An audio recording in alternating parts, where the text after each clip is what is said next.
Hi everyone, and welcome back to Grow2Market, the podcast series focused on helping you thrive in sales and marketing, especially in the B2B tech space. Today's episode is called New Year, New Business. The start of a new year is an inspiring time, and it's full of fresh ideas and exciting possibilities. Many of us are setting goals, developing strategies, and dreaming big about what we want to achieve in the next year. But today I want to explore the other side of this excitement.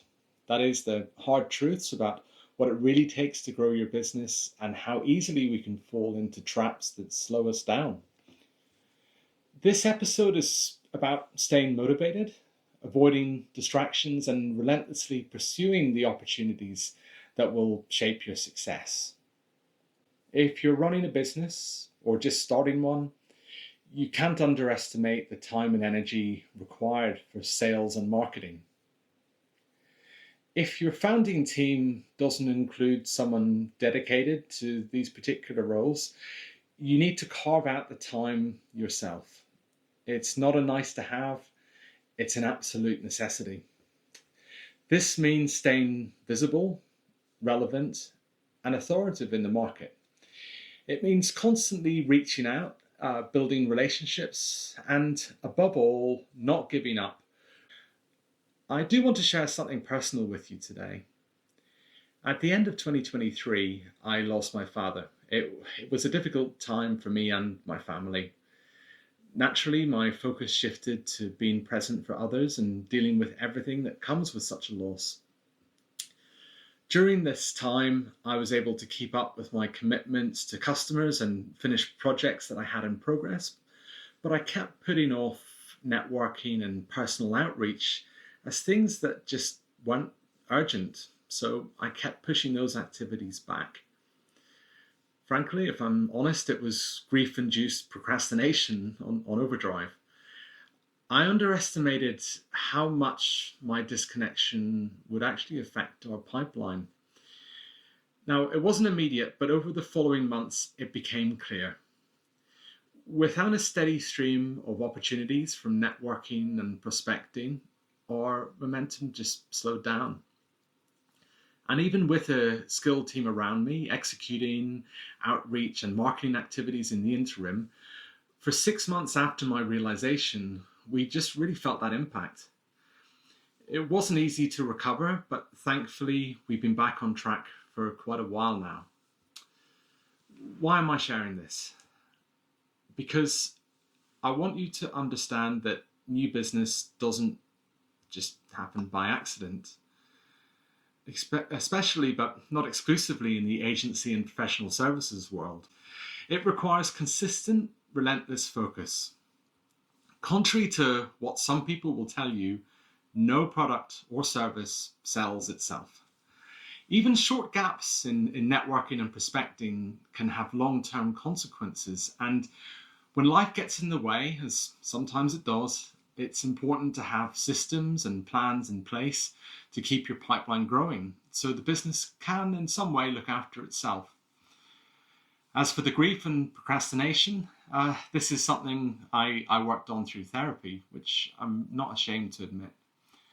In fact, if you found yourself in similar circumstances, or even if you can just relate to this story, please consider asking people around you or even a therapist for help.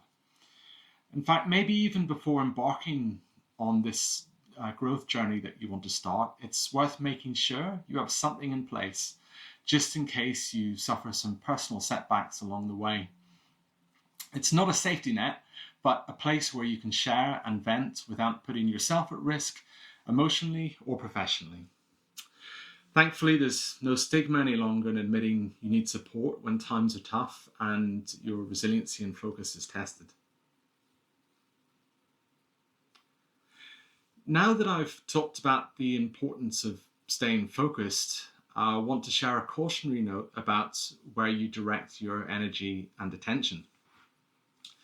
In the age of social media, it's easy to be drawn to so-called influencers who promise shortcuts to success. But not all advice is created equal, and not every mentor or role model is worth following. Here's what to watch out for when deciding who to take guidance from. So number one is the exit obsession. If someone's LinkedIn headline brags about multiple exits but doesn't explain what they've built or accomplished, dig a bit deeper. Are they talking more about their funding rounds and their superstar hires than the real impact of their business? That's a bit of a red flag. Number two is vagueness around products and services. If you can't figure out what they actually do, or if they're all talk and no action, be wary. True leaders let their work speak for itself. Number three, unrealistic promises. Those promising lightning fast results or unachievable deadlines, it's another warning sign. Business takes time, effort, and patience. There are no shortcuts, and don't let anyone else tell you otherwise. Number four is about engagement pods, and I would just say beware of inflated social proof. If every post someone has got hundreds of likes and comments, but the interactions sort of seem generic or come from the same small group of people, they might be artificially boosted. Finally, number five, lack of visibility. True thought leaders share their knowledge through videos, blogs, or original writing. If someone claims to be an expert but offers no real insights, they may not actually be worth your time. So here's what I hope you'll take away from today. The new year is a time to dream of success, but it's also a time to get real. Growing a business means putting in the work day after day to build relationships, create opportunities, and stay visible.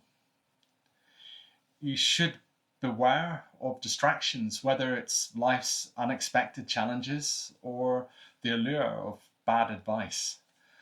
Stay focused on what really matters, your customers, your pipeline, and importantly, the value you bring to your market offering. So as you kick off 2025, ask yourself, what steps will you take this year to relentlessly pursue new business and personal growth? How will you make sure you're investing your time and energy in the right places? And finally, how will you protect yourself if the unpredictable happens?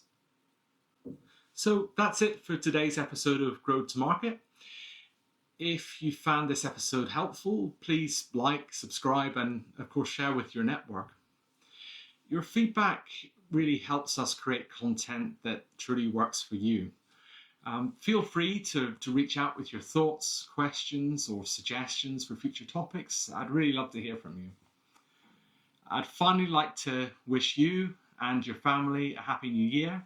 And until next time, here's to your success in 2024. Thanks for joining me today.